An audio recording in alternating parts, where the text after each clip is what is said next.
वजीर आजम नरेंद्र मोदी ने अरुणाचल प्रदेश के ईटानगर में दुनिया की सबसे लंबी सुरंग सेला टनल समेत कई तरक्याती प्रोजेक्टों का संग बुनियाद रखा और इफ्तिताह किया।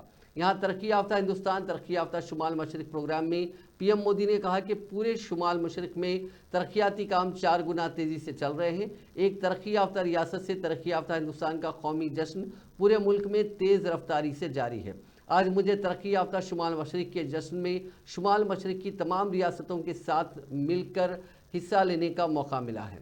उन्होंने कहा कि हिंदुस्तान में तरक्याती कामों का एक बड़ा रिकॉर्ड है। हमारा शुमाल मशरिक हिंदुस्तान की तिजारत, सियाहत और जनूबी एशिया और मशरकी एशिया के साथ दीगर ताल्लुकात की मजबूत कड़ी बनने जा रहा है। आज यहाँ 55,000 करोड़ रुपए से ज़्यादा के मंसूबों का इफ्तिताह या संग बुनियाद रखा गया।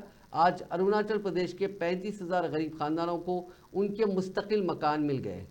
साथियों, एक तरफ मोदी विकसित भारत के निर्माण के लिए एक एक ईंट जोड़कर युवाओं के बेहतर फ्यूचर के लिए दिन रात काम कर रहा है, वहीं दूसरी तरफ, और मैं दिन रात कहता हूं तो मुझसे ज्यादा लोग कहते हैं कि मोदी जी इतना काम मत करो।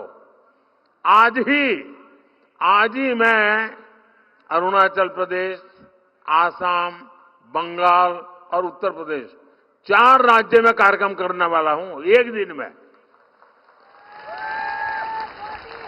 वहीं दूसरी तरफ कांग्रेस के इंडी गठबंधन के परिवारवादी नेताओं ने, जब ये मैं काम कर रहा हूं ना, तो उन्होंने जरा मोदी पर हमले बढ़ा दिए हैं।